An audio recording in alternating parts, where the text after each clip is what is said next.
Hello, fellow mysticists. This is the Witch of Minos, and I'm back with our next episode about the magician. So, Levi, you can hear about him more in the introduction video.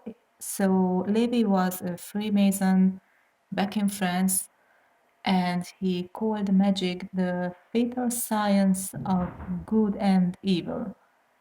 If we consider the fool a newborn baby, as some tarot readers do, you would expect that chronologically this baby must first meet the parents before the magic man, really. And originally, this card was not a very strong one, it was a rather weak one, showing the juggler or an artisan. So the magician is like not this wizard, it's like part trick meaning. So it was just a juggler, an artisan. You can see that this is the one that is set his table at a fair or something like that, or on the streets, and makes some tricks for paying visitors. And only in the Victorian era, when they started tarot as a divinatory tool, this hat was seen as a sign of infinity. It's much more visible in the Tarot of Marseille, and you should check this out because that wide brimmed hat was considered, the way it was folding on his head, it was considered a sign of infinity. And thus, this represented the birth of will. So the esoteric meaning was the magician that represents the will. The magician's hand, as you can see, let's just put this over here. So you can see that the magician here, often almost in every deck that shows a human being, has one of his hands pointing or just moving upwards and one pointing downstairs. And this can be a philosophical question, like the classical one, whether we should consider the ideals of the gods or the very earthly possessions and very earthly archetypes that we have to work with, or as it was intended originally, this was the saying, as above, so below. So the magician was like a conductor of heavenly will to the earth. And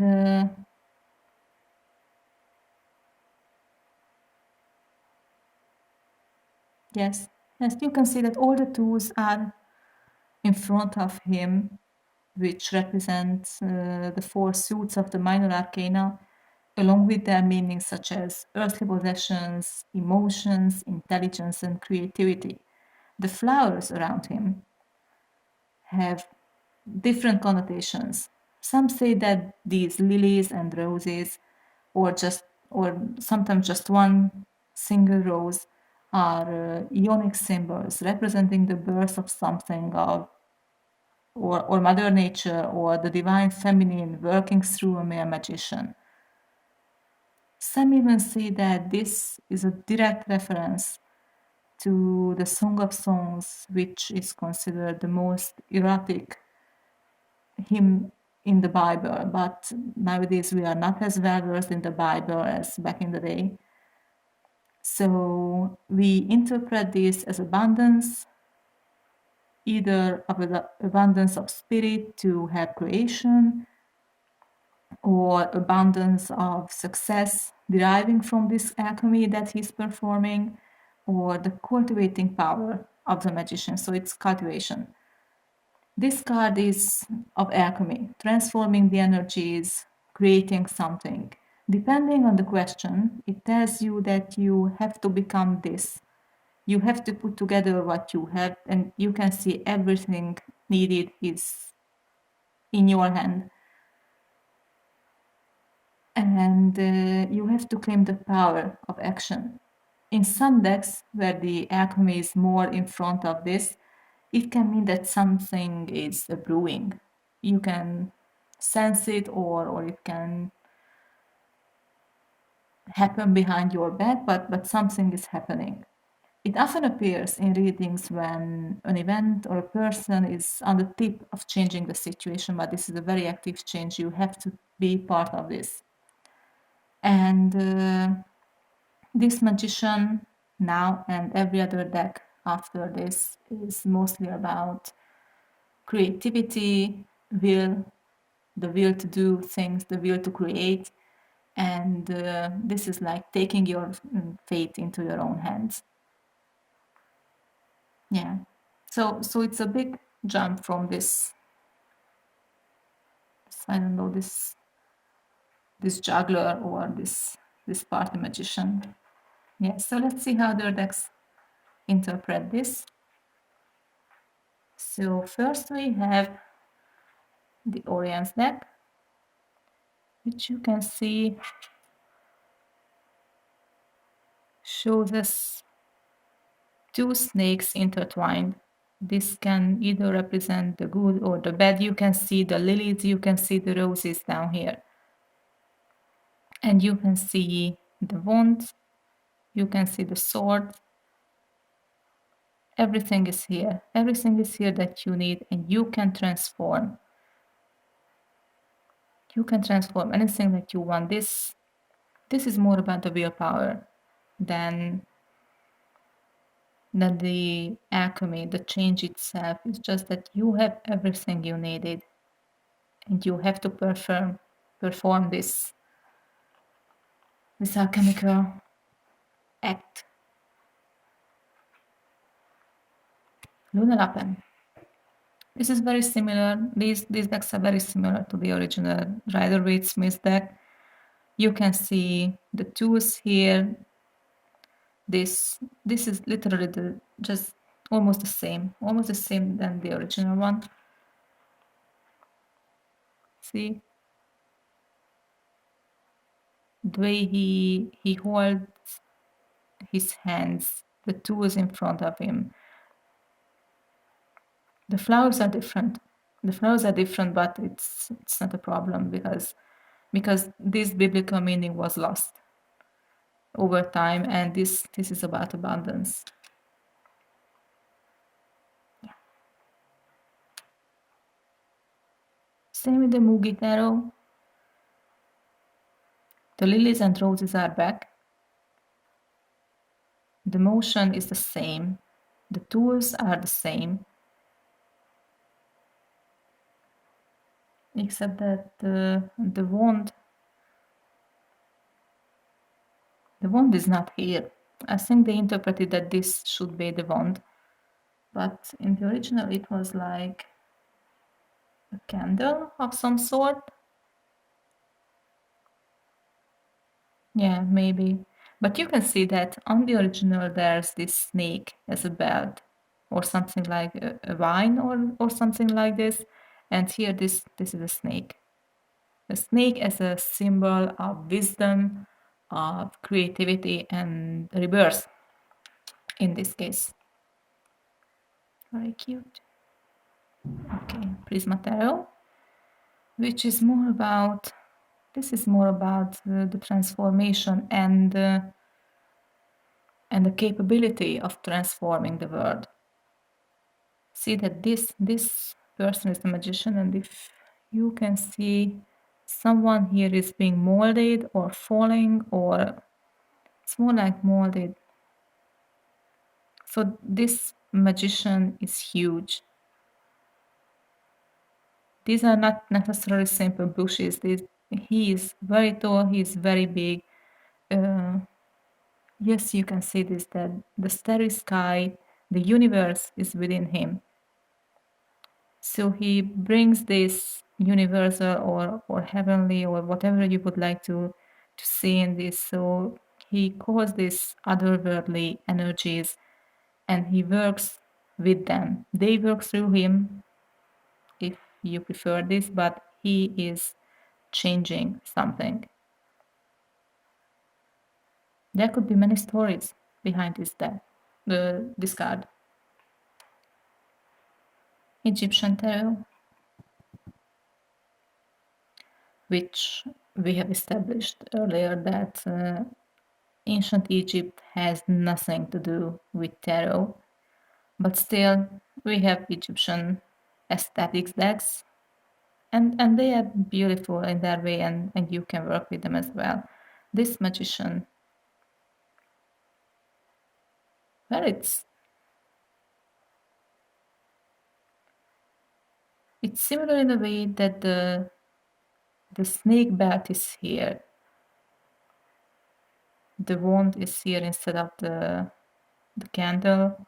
The cups are here, the pentacles are here. I think there's a dagger here, so the swords are here as well.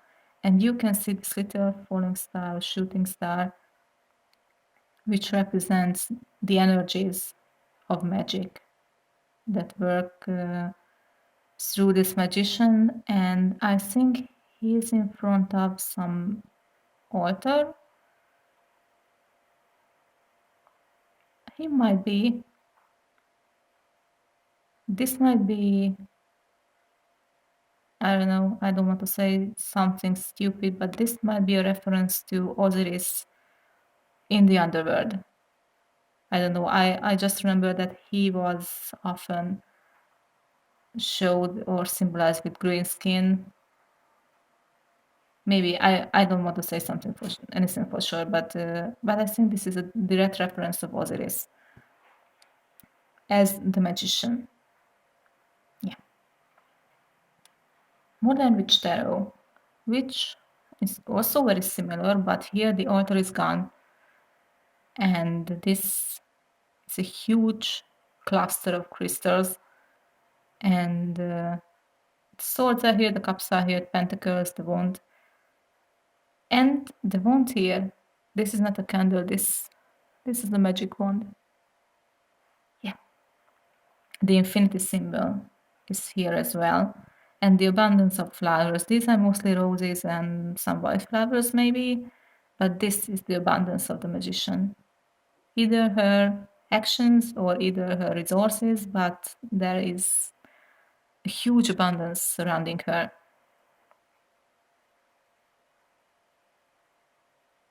Yes. I didn't see this one before, so I don't know. I was just thinking this was a candle as well because it's lighting, but this is a magic wand here as an extra tool. Okay, let's see the Hush Tarot, which is more about alchemy. Yes, this is much more about the transformation than the tools of the magician here. So you can see that there's this wolf or werewolf, maybe beheaded in front of her, and you can see that there are arrows in its back, and you can see that maybe it just looks like she is trying to put it back together. This here is most likely this werewolf spirit, and she's trying to transform it back together.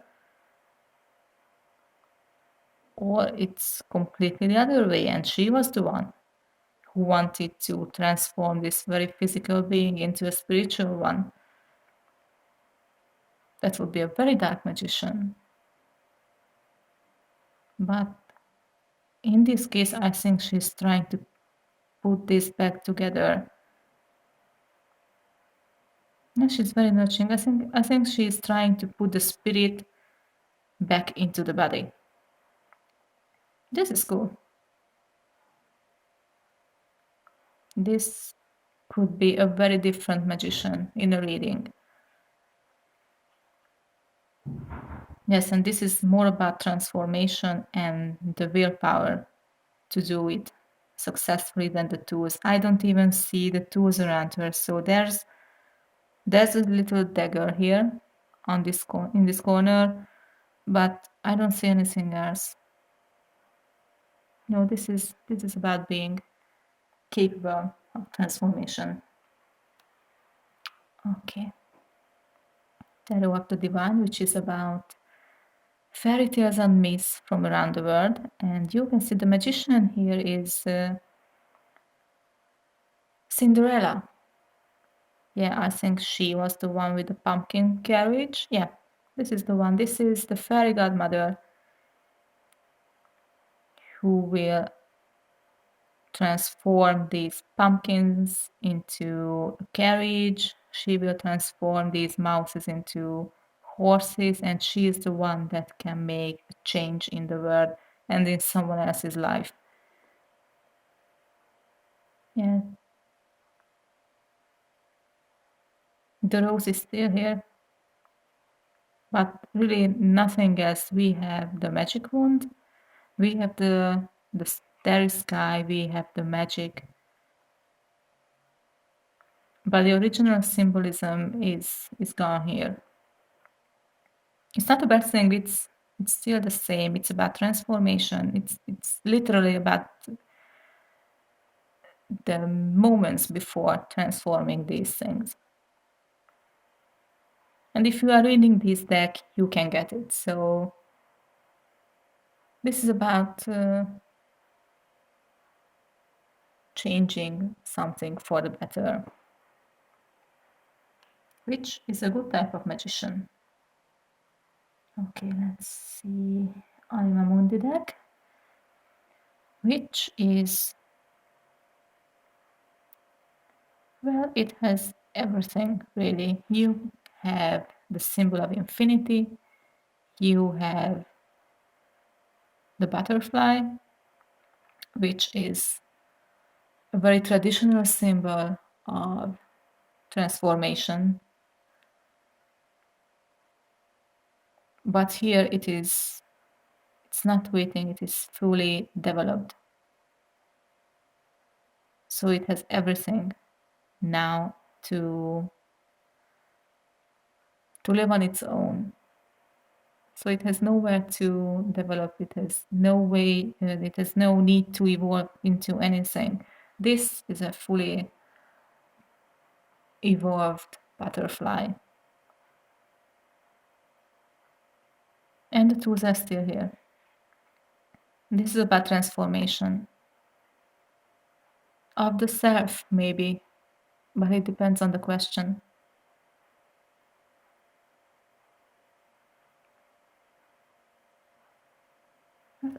I'm thinking about these eye patterns here because in nature it's mostly for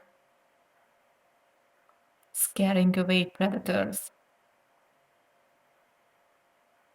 being seen more than you are. But here it's not scaring anyone away. It's not wanting to be seen bigger or scarier than this butterfly actually is. It's like being watched. Yes, this might be about that higher beings or angels or the universe is always watching over you, which can be comforting, or the complete opposite. Yeah, but this is like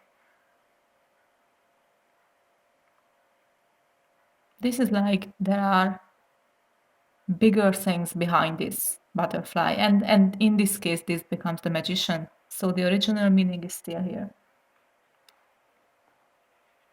Okay, this one is from the deck Oak, Ash, and Thorn, and this magician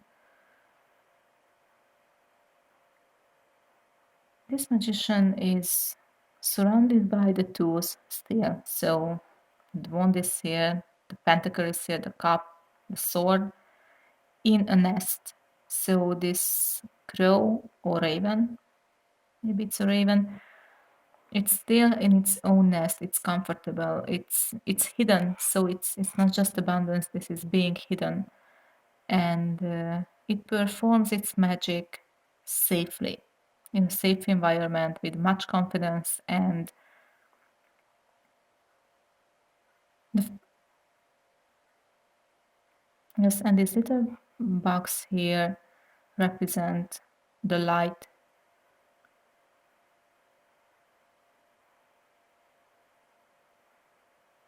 and companionship, maybe that this is a connection to earth. I don't see it as like it can be seen as the stars in the previous cards, but this is like a connection. So the raven is performing something magical, it's transforming something safely away from others, but the box connect the raven to earth and to nature. So this magician is not for its own. It's not acting for its own purposes. He's changing the world around him, really. And sorry for I'm always switching pronouns for everything. In my native language, there's no such thing. And I often see neutral pronouns as, I don't know, I don't like to distinguish between humans and animals and things. So I will often refer to animals and symbols as he or they or she or anything that comes to my mind, really. So sorry for that if it's bothering you. Yeah, this is about connection. So this magician is really connecting the otherworldly and the earthly, and for the earth. Yeah, these bugs are connections to this nature. And this will be your mark to exit this video if you are a minor, because there will be some decks that are for adults only. And thank you for being here. And if you would like to continue this, if of course if you are an adult, you can stay, and I'm happy that you stay. If you are a minor, please just click the exit, and thank you for being here, and I will see you at the next video. And if you remain, let's see, I didn't know where to put this deck, because this is not a sexual magic deck. There's nothing 18 plus on this, but this is a very dark deck in a way that it's purposefully for shadow work. Mainly this is the Tarot V, this is a vampire deck. I really love this. This just arrived yesterday, no, 2 days ago, and I really love this. There's many things I see in this, but about this deck, there's something special. It's maybe I'm too comfortable with darkness. I don't know. This deck has a special purpose, and you can use it as your average tarot deck, or so the meaning doesn't change. But the author or the creator of this deck also said that this is for shadow work, so there are always shadow prompts for every card, whatever it can mean to you. I might make, and I plan to make, a video about shadow work later when I finish with the major arcana, because it's important. But I will tell you about its purpose now. So this magician is transforming. Of course, it just came from the grave, literally. This is a vampire fledgling in this case, and you can see the pentacles, you can see the cup, the sword, the wand, which is a stake here, which is very interesting because stakes are not vampires' best friends as we know it, but this one is just literally came from the grave. And And as you can see, maybe some light is hurting him, so the as above part is not so below, rather than this, the below is the comfortable one for this magician. This is very interesting.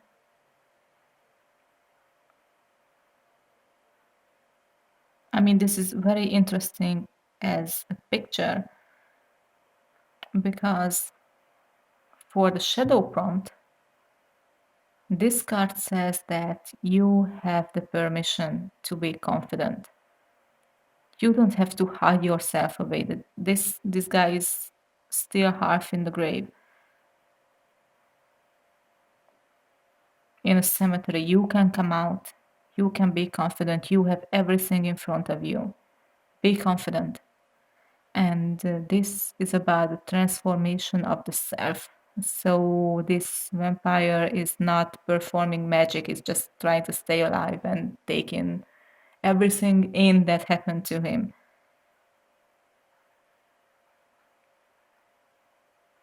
He has the riches, he has the weapons, he has things that could hurt him or other vampires, but still he is in a cemetery. Still he's trying to get out. Yeah, this is more for shadow work. You can get out. You can be confident. You can trust yourself. You can trust your possessions. You have everything that you need. Just you need to come out of this grave. You need to come out of hiding. Yeah. And for the actual tarots, let's start with the Decameron deck. This magician, well, he's very confident, so the confidence is here. He has everything he needs, literally. So this is for love readings, actually, and this is for sexual readings. So you can see that there is not much about transformation. I should reread the Cameron for this purpose, because I don't think that every card has a reference to an actual story from that book or that collection. But in this case, you can see the confidence. You can see that everything he needs is there. He has the woman, he has the riches, he might be a judge. I wouldn't say that from his clothes, but he has a little mallet here. And he has a little carving knife, and I really hope he is not intending to use it on this woman. But this is about having everything. He is in control. He can really do anything, and literally anything that he wants. This is about confidence. Take the shot. It's yours. You have everything you need. And in this case, the original meaning of the magician is still here, but the context is very changed. But still, this is a card of confidence. Okay. And our last one, the Sexual Magic Tarot. This magician, well, this is also for love readings, so he looking like the cover of some romantic book is very, very admirable. Yes, and the author is back in the symbolism, but he's not trying to perform. I don't know, he's not trying to perform something heavenly, for sure. He has all the tools, but this is for specifically for sexual magic. So you can see that on this table, the male and female symbols are carved into this table surface. You can see the cup for emotions, and the incense might be an emphasis on this. I don't see the pentacle. Maybe the pentacle? No, this is the rose of abundance. I don't see the pentacle, which is interesting, but it can also mean that he doesn't need money to perform this magic on you or on the querent or anyone you are reading for. And this candle, it's very beautiful candle holder, which can represent the otherworldliness of this card, but you can see that there is literally a tower-like statue with a light behind him, so there's fire behind him, and maybe the pentacle is this sun-like background or wall painting behind him. But I don't know, sometimes it seems that this is like standing at a castle wall, maybe, and this is the sun representing the pentacle. I don't know. It's changing every time I'm looking at this card. But this guy, and this is a very important thing in this picture, that he's holding the wand and he's holding the sword, and these are the only things that he's holding. So intelligence and will. He will seduce you with intelligence and will, and the emotions are on the table, for sure. Pentacles are not, but he will act with his mind and with his power. I don't know if I would like this magician in my life. Maybe. Depends on the context, but still it's, well, he's a very confident guy, for sure. And he will get what he wants. And I don't see a transformation symbolism or vibe from this card, but he can perform some sexual magic, and maybe he's just starting, but this is more about having the willpower and having the confidence to act, because he knows he has everything: the looks, the tools, the power, and the knowledge, because I think this candle is about knowing the ritual that he will need. This is more about confidence and will than actual transformation. Okay, so this was it for today, and I hope you see you at the next video about the High Priestess. Thank you for being here, and sorry again for the previous videos atrocious looks, because I was recording it like 3 times or 4 times during that day, and after that my camera was just acting crazy. So, well, it looks like shit, really. Sorry for that, but you have to listen to what I have to say and just ignore the aesthetics, okay? Thank you, and see you at the next video. Bye.